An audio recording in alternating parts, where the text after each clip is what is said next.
It's instructive, though, when you hear those two comments when being asked from both presidential candidates when being asked if they will accept the outcomes of the results, and the APC candidate saying that he will be the one that will be announced as president, and the PDP candidate saying that he is a Democrat with regards to if they will accept the outcome of the results. So it seems to suggest to anyone who is analyzing the situation here that this is not going to be easy at the end of the day, but we'll get to that point where we will have a president.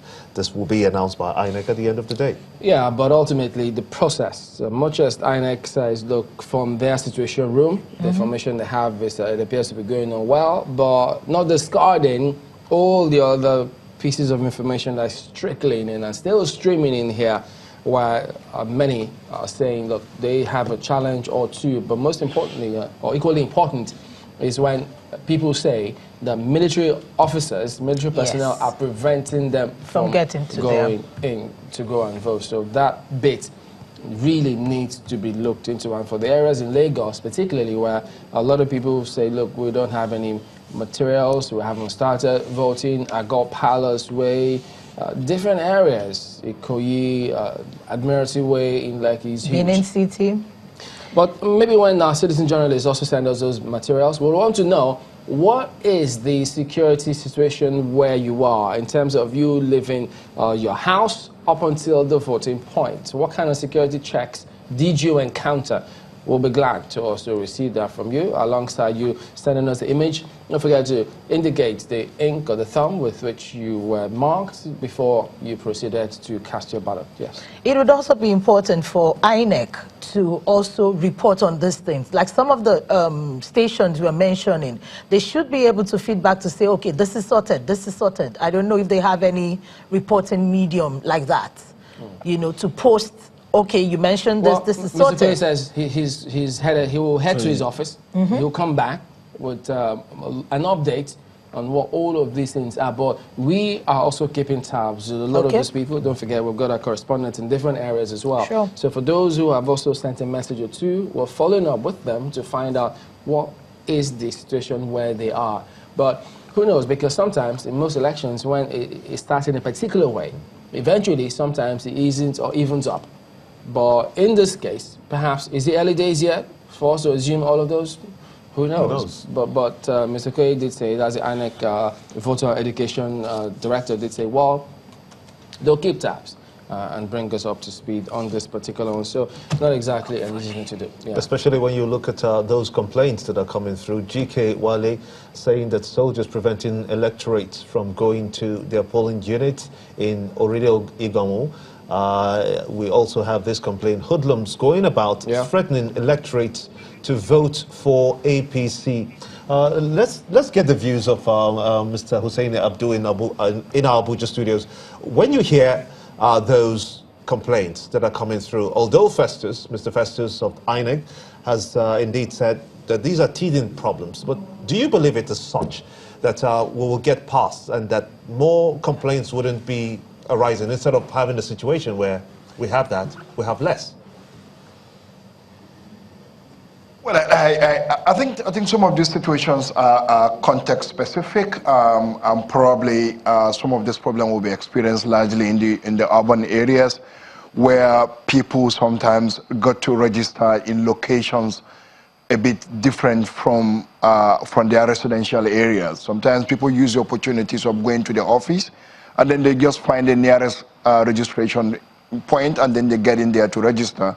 And on the voting day, they need to take a few minutes drive to get to such polling stations to vote. And then we are experiencing this kind of thing. I expect this to be in places like Lagos, Abuja, Kano. You may find some of this report. But I think the military needs to understand that this is a very important day for every citizen.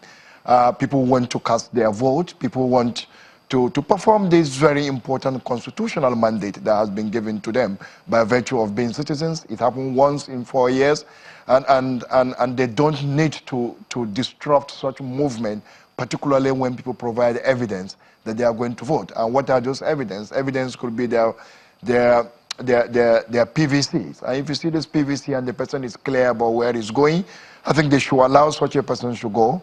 But my advice also to citizens is that let's be careful. Let's also not be provocative.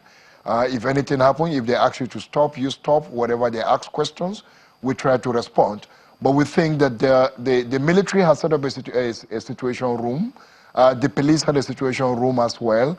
And INEC had a situation room. We hope they are listening to us and are also talking to their people to ease down this movement. Nobody is saying they should open up this for people to travel around within the voting period. But once some people have business to run, either you are an election observer, or you are a voter, or you are a media person, you're moving around, they should actually respect this, particularly when people identify themselves.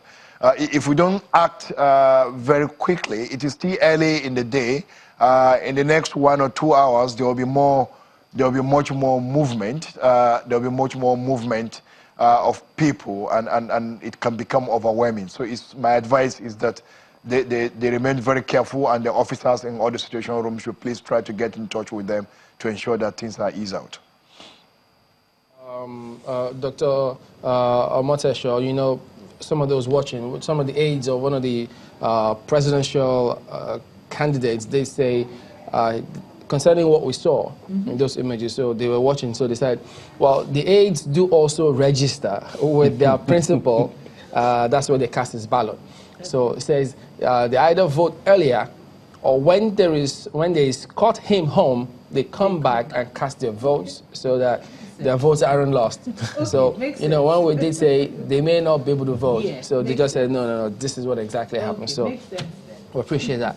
But at the moment, you understand that Galadima from Ikoyi says no INEC officials, and no election materials, just a policeman at the polling unit. And then Mrs. Fatai Williams from Unikoyi says, INEC officials are yet to arrive, election materials have arrived, so different scenarios there. But Dr. Omotesho, what do you think of this scenario?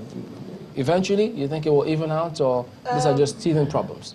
I don't see them as such. I don't share the enthusiasm or the passion of Mr. Okoye about this. It seems to be sure that these are not problems that he cannot solve. But if we're not getting any feedback to say, okay, those are the Berger Junction stopping people previously and now letting people go, or we're not getting feedback that XYZ polling station now have materials or this, then this problem may actually escalate and people may become impatient.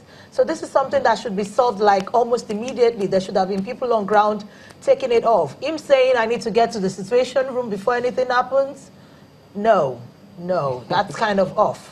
But you know, he's been here all morning, so no, but there should be other people there listening in on this and sorting those things out. All right, but in terms of him getting back and giving us information, he needs to get to the situation room and get us update.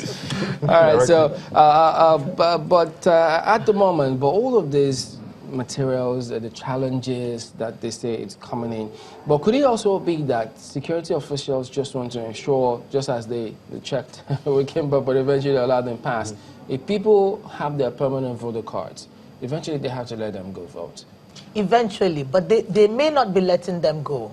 Those I witnessed today were not letting, I mean, Okimbaloye had to step out of his car to come to the other side of the road to talk to some other people before they let him go. He's known. He was in a Channels vehicle. So what would happen? They were practically sending back like buses and what have you. So if people are in private vehicles, they may not even get close enough. And when people hear that this is going on, what will happen is they won't even bother leaving their homes. Yeah, but they shouldn't. They have to leave their homes. We'd like to encourage them because you need to do that today. Nobody should stop you. It's your right. So we'll have to thank you for coming on, Dr. Omolola Omotesho. Thank you very much for having me. It's been a pleasure. Yes, indeed. She's Project Director, Solidarity Action Network. We also have a Dr. Hussaini Abdu, a political scientist. Thank you both for coming on today.